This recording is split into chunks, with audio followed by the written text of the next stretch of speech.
Esta semana se dio a conocer la acusación contra Keiko Fujimori por el caso Cócteles, que mantiene. El juez Víctor Zúñiga ha rechazado el pedido de 5 acusados, donde también incluye a Keiko Fujimori. El pedido era retroceder la investigación preparatoria por las diligencias. Volver a empezar lo que se hizo hace 4 años. Aquí la contundencia de la Fiscalía, por el fiscal Domingo Pérez. La pretensión es que se reabra la investigación que concluyó. Y el fundamento de todos los defensores de los acusados es que se ha afectado su derecho a la prueba y se ha afectado su derecho a la defensa. Pero también es importante, señor magistrado, poner en relieve una indebida estrategia que plantean los abogados defensores. Y es que en el fondo lo que estaban buscando es evitar el juicio oral y público por graves delitos de organización criminal de la acusada Keiko Fujimori y otros. Y también afectar la autonomía del Ministerio Público, que es lo que vengo a denunciar en esta audiencia. Por lo tanto, el pedido que realiza la Fiscalía es que se declare improcedente estas nulidades. ¿Cuáles son estos fundamentos? Primero, no existe amparo legal para la nulidad de la conclusión de la investigación preparatoria. ¿Por qué? Porque el sistema procesal peruano es acusatorio. Lo establece el artículo 159, numeral cuarto de la Constitución, el artículo cuarto, inciso primero del título preliminar del Código Procesal Penal. El Ministerio Público es titular de la acción penal y conduce la investigación. Es por eso, a partir de estos principios, que el artículo 343, numeral 1, como norma de desarrollo del citado Código Procesal Penal, señala textualmente: el fiscal dará por concluida la investigación preparatoria cuando considere que ha cumplido su objeto, aun cuando no hubiera vencido el plazo. Entonces, señor magistrado, una investigación preparatoria concluye cuando se cumple con su objeto o al vencimiento del plazo. Y la pregunta que corresponde es: ¿quién decide esta conclusión? Es el fiscal. Es el fiscal como representante de la sociedad agraviada por los delitos de la acusada Keiko Fujimori y otros. Entonces, debe quedar claro que con la disposición 228, la Fiscalía ha cumplido con el objeto de la investigación preparatoria y ha formulado acusación penal. Ha formulado una acusación para que un poder judicial independiente en un juicio oral y público juzgue la conducta criminal de la acusada Keiko Fujimori y otros por graves delitos cometidos por la organización criminal que lidera enquistada en el partido político Fuerza Popular. Entonces, repito, la Fiscalía ha cumplido con su deber constitucional, con una acusación para que se condene a Keiko Fujimori y a otros a 30 años y 10 meses de pena privativa de la libertad. Y la Fiscalía va a demostrar que Keiko Fujimori y otros son culpables. Y esa acusación, señor juez, va a ser sometida a control judicial. Y en el control, los acusados van a ejercer su derecho a prueba, van a ejercer su derecho a defensa, conforme lo establece el artículo 350, numeral 1, inciso F del Código Procesal Penal. Pero lo que están buscando con estas nulidades es que el Poder Judicial no solamente desconozca la autonomía del Ministerio Público, sino la norma y los antecedentes jurisprudenciales. Señor magistrado, La doctrina legal señala, por ejemplo, en el acuerdo plenario 4-2010, fundamento 18º, debe quedar claro que la disposición de formalización y continuación de la investigación preparatoria es una actuación unilateral del Ministerio Público y no puede ser impugnada ni dejada sin efecto por el juez de la investigación preparatoria. Por consecuencia, la disposición de conclusión de la investigación preparatoria tampoco puede ser anulada.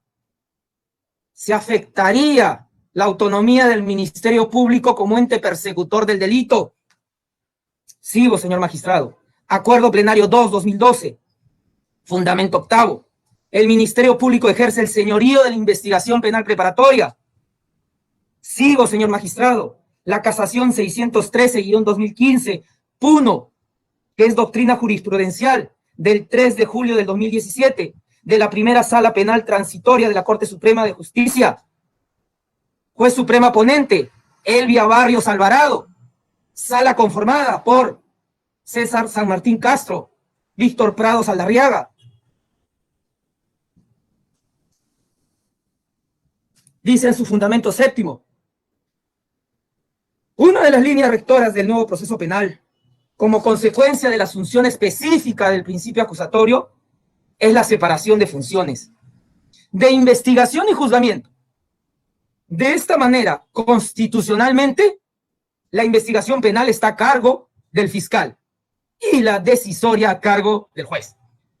Esta separación de funciones tiene su base en el numeral 4 del artículo 159 de la Constitución Política del Perú, cuando señala que corresponde al Ministerio Público conducir desde su inicio la investigación del delito.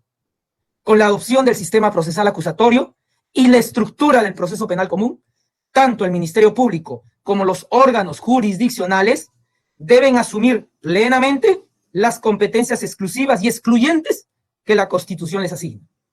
Fundamento 10º.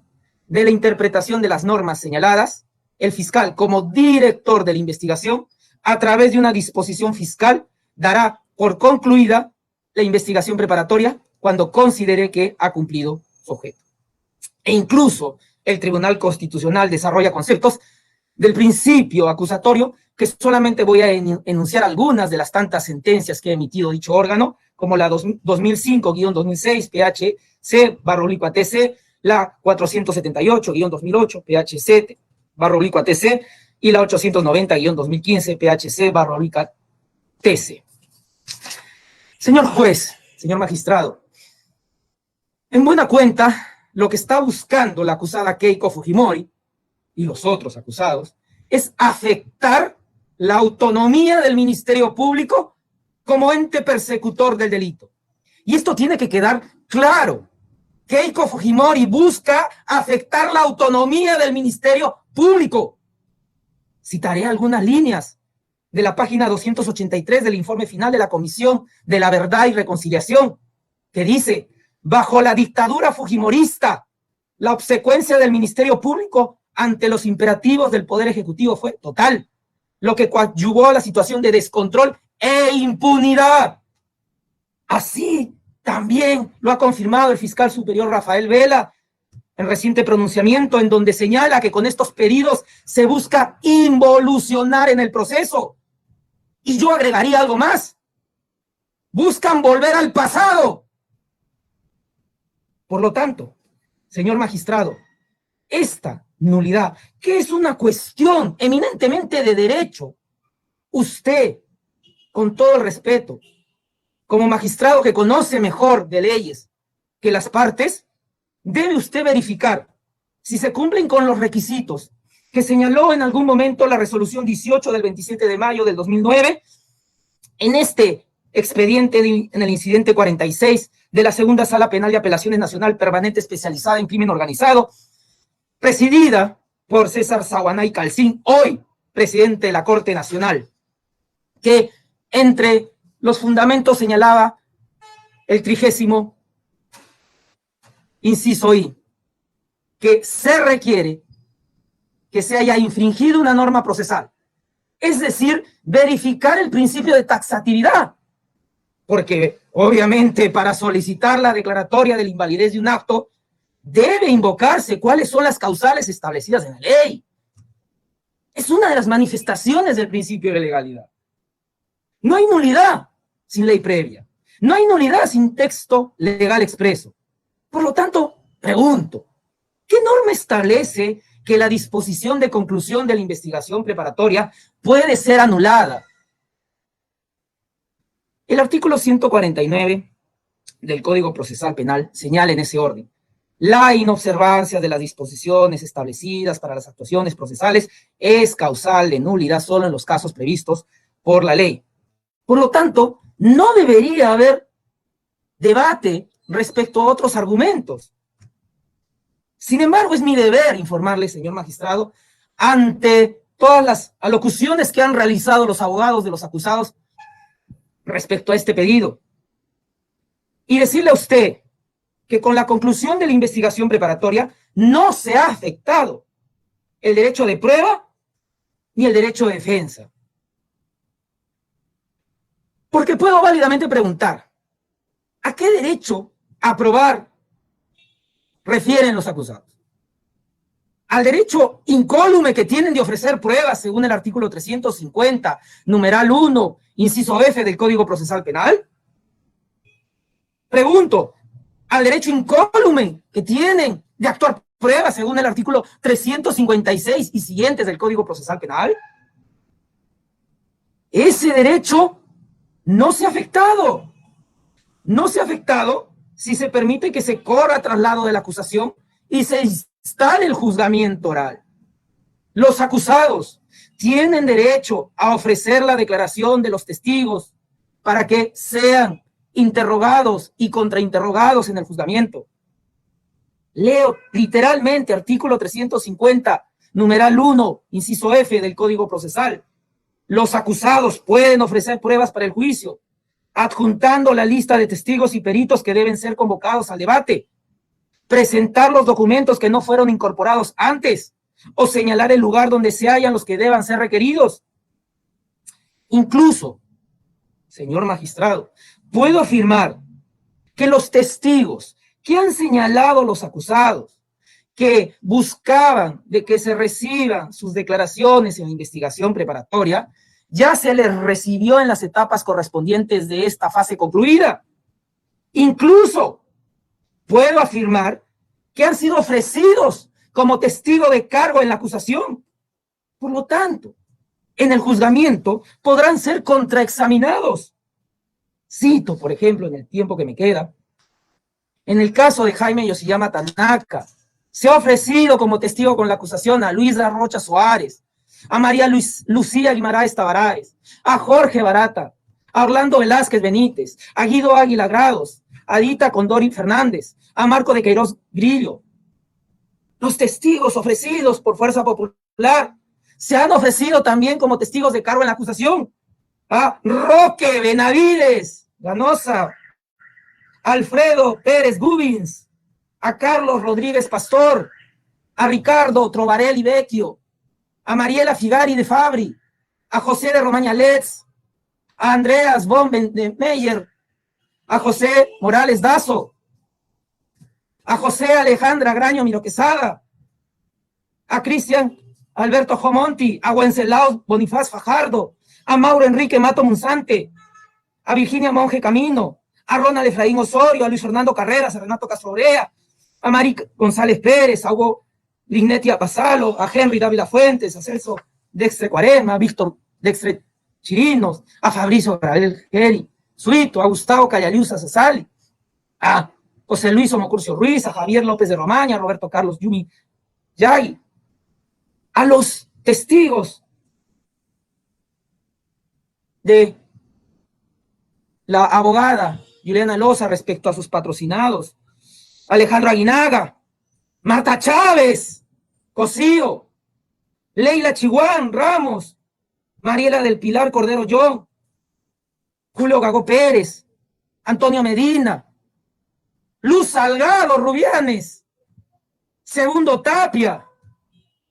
Señor magistrado, me podría ir todo el tiempo que me concede su digno despacho señalando cada una de las pruebas que he ofrecido para que sean examinados en el juicio.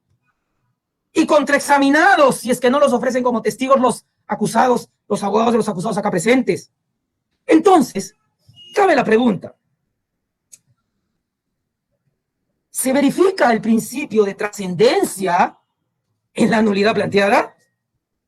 Y me refiero como principio de trascendencia, en que quien plantea la nulidad tiene el deber de demostrar que se ha afectado irreparablemente sus derechos y garantías procesales. Pregunto también, ¿se ha afectado el derecho de ofrecer y actuar prueba de los acusados? No, la respuesta es no, porque tienen su derecho para ofrecer testigos en la etapa intermedia, para interrogarlos en el juzgamiento, para ofrecer prueba documental. Pero, ¿por qué no lo hacen? Por la razón que denuncié al inicio de la presente exposición.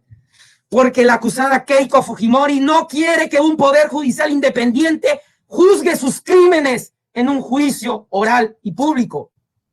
Y de la misma manera a los demás acusados. Pretende que no se logre demostrar su culpabilidad. Por lo tanto, señor juez, no existe privación o limitación de oportunidades del ejercicio de derecho de defensa, entendido en realizar alegaciones o en proponer o practicar pruebas. Y cito la resolución 5 del 30 de enero del 2018 en el expediente 31-2017, incidente 3, de la Sala Penal de Apelaciones Especializada en Delitos de Corrupción de Funcionarios, colegiado A, que dijo: aún queda pendiente el desarrollo de la etapa intermedia y eventualmente la de juzgamiento, en la que pueden ejercer plenamente su derecho a contradecir.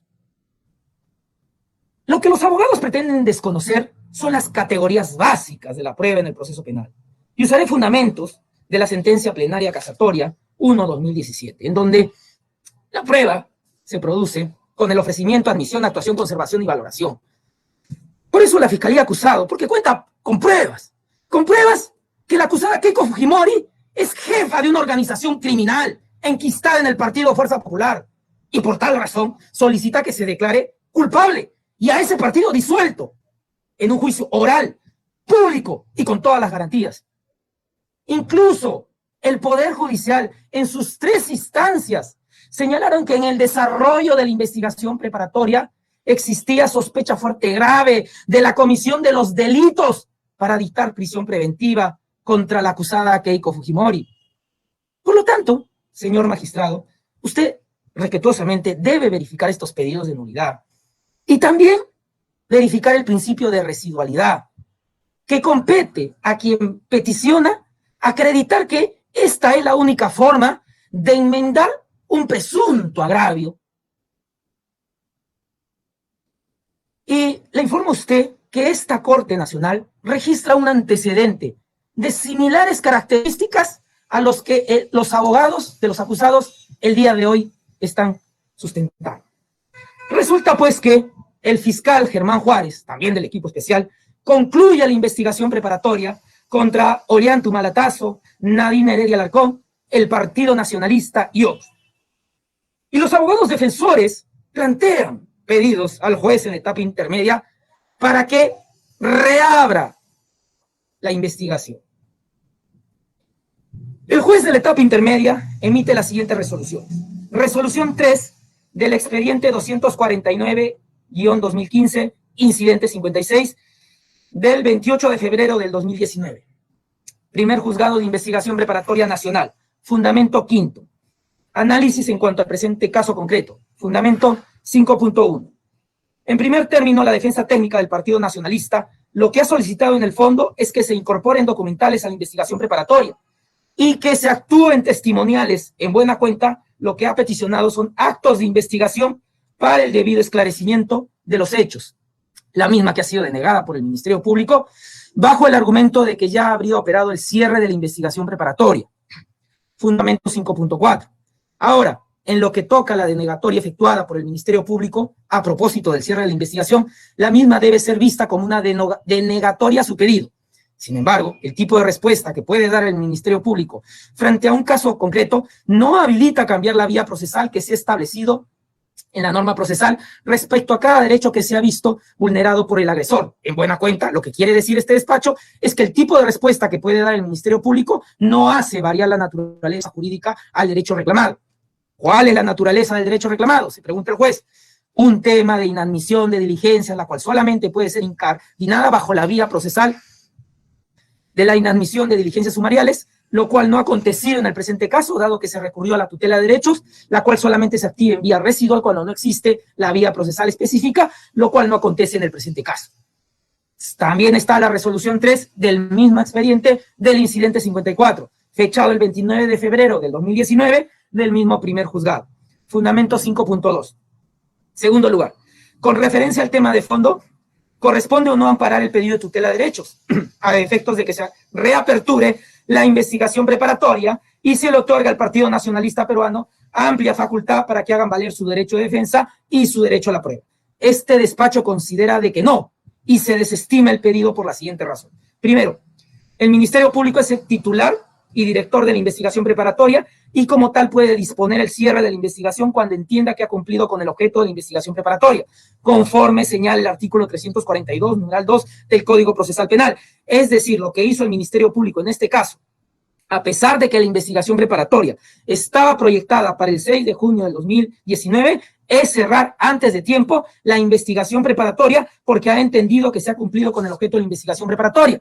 Segunda razón, con relación a la afectación al derecho de defensa y derecho a la prueba del Partido Nacionalista, durante la investigación preparatoria, a pesar que el Partido Nacionalista fue incorporado como persona jurídica investigada el 5 de diciembre del 2018, lo cierto es que el Partido Nacionalista Peruano ha realizado de manera material y efectiva actos que han redundado en defensa de sus intereses jurídicos y han redundado en el ejercicio del derecho de defensa y de prueba. Fundamento 5.3. Además, este despacho precisa que no existe afectación a su derecho a la defensa ni al derecho a la prueba, dado que en la etapa intermedia van a poder ofrecer los medios probatorios convenientes y plantear su posición jurídica que sea conveniente. Asimismo, durante el juicio oral, mediante esos medios probatorios que podrían ofrecer en la etapa intermedia, puede estar presente en su actuación, a efectos de que se garantice a cabalidad el derecho de prueba y de defensa. Es más, en el transcurso de su alegato correspondiente, por ende, este despacho no advierte afectación del derecho de defensa. Resoluciones, señor juez, que han quedado firmes porque los impugnantes desistieron de su recurso en segunda instancia. Por lo tanto, puedo preguntar si la nulidad es el medio procesal idóneo para enmendar lo que presuntamente alegan como agravios los acusados. O es la etapa del control de la acusación en donde verificarán el cumplimiento del control formal y sustancial. Porque lo he afirmado, los acusados tienen su derecho de defensa impoluto, según el Acuerdo Plenario 6/2009, Fundamento 14. Ellos pueden negar la validez de la acusación y, por lo tanto, la consecuente procedencia del juicio oral con la deducción de excepciones y sobreseimiento de la causa. Otro aspecto que usted debe verificar en la nulidad es si este es un medio de protección, en concordancia con el principio de protección, que señala que se debe actuar bajo el principio de lealtad. Todas las personas que intervienen en los procesos están obligados a actuar de buena fe y ser veraces para desentrañar la verdad formal o jurídica con limpidez. Se excluyen entonces las trampas, las tramas, las maquinaciones, las confabulaciones, las pruebas deformadas, en fin, las inmoralidades, repito, inmoralidades de todo orden y fraudes al proceso y el procedimiento. Y pregunto, ¿la acusada Keiko Fujimori ha actuado de buena fe en el proceso penal? ¿Los otros acusados que están deduciendo esta nulidad han actuado? No, porque ellos han estado indicando que la fiscalía debía concluir la investigación preparatoria hace mucho tiempo, que la fiscalía no concluía porque no tenía pruebas, demandaban que la fiscalía acuse. Pues sucede que esta investigación preparatoria se formaliza el 19 de octubre del 2018, concluye el 11 de marzo de este año, Hemos empleado 2 años, 4 meses y 11 días. En ese plazo han ejercido plenamente sus derechos. Incluso alegaron en distintas instancias que había un exceso del plazo, que la fiscalía se estaba demorando investigando. Y así lograron, por ejemplo, que los señores jueces de la Corte Suprema, en la casación 358-2019, el 9 de agosto del 2019, fundamento 76, señalaran lo siguiente: que el Tribunal Supremo redujera el plazo de la prisión preventiva e impusiera a Keiko Fujimori 18 meses por el avance de la investigación. Lograron con este discurso que hoy han cambiado, que el magistrado del Tribunal Constitucional, Carlos Ramos Núñez, en su voto singular de la sentencia constitucional 2534-2019-HC/ATC, página 17, señale lo siguiente: las declaraciones públicas de los fiscales del equipo especial encargado de las investigaciones que señalan que la acusación estaría próxima a fin de iniciar con la etapa de juicio. Y con ello, señor magistrado, lograron la excarcelación de Keiko Fujimori.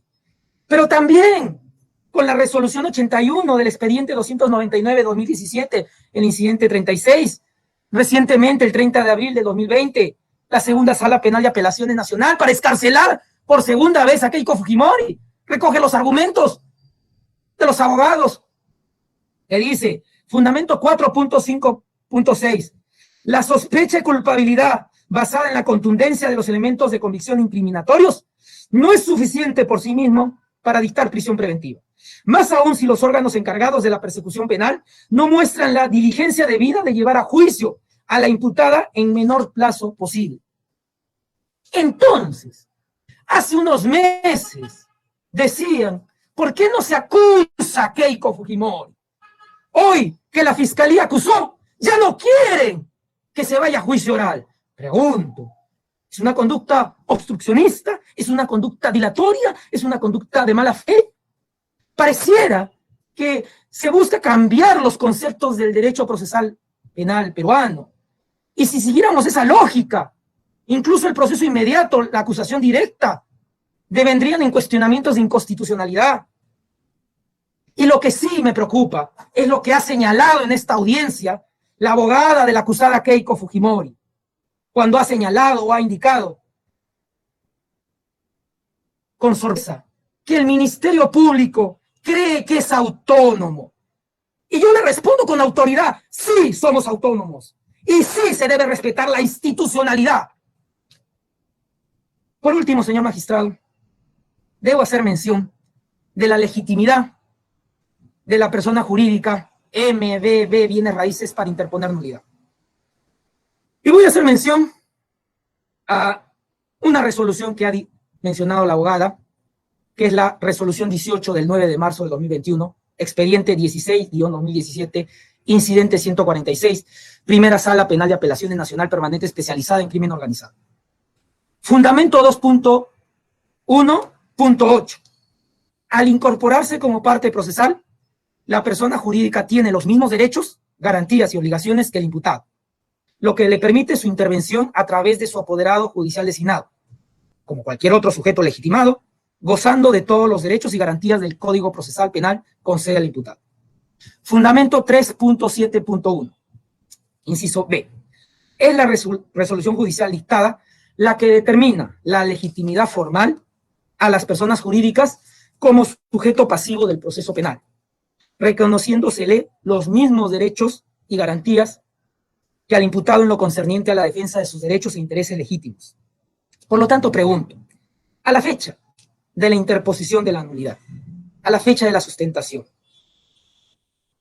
¿es un sujeto legitimado, MBB Bienes Raíces S.A.C., para interponer este pedido de nulidad? No, señor magistrado. Por lo tanto, también debe ser declarado improcedente. Y afirmar que es falso lo que ha señalado el abogado Abanto Verástegui, que el caso de la Interoceánica, la Sala haya solicitado la nulidad de la conclusión de la investigación preparatoria. Y por lo tanto, sería recomendable que reconduzca su actuación a los deberes de probidad. En conclusión, el pedido de la Fiscalía es que se declaren improcedentes, porque Keiko Fujimori no se debe correr al juicio histórico por sus crímenes de delitos de lavado de activos, crimen organizado, obstrucción a la justicia y falsa declaración en procedimiento administrativo. Y utilizo, señor magistrado, para que no haya susceptibilidades de los abogados defensores, los fundamentos 18 de la sentencia plenaria 01-2011, que habla del juicio histórico, y el fundamento 25 de la misma sentencia, que habla que la Fiscalía afirma, cuando tiene pruebas, la probabilidad de que se imponga una condena al acusado. Eso sería todo, señor magistrado, de parte del Ministerio Público. Como vemos, la solidez de las que nos tiene acostumbrados fue tal que el resultado se mantuvo inamovible. La acusación se mantiene. Participa en política dejando tus comentarios. Para más noticias, ya te lo voy contando.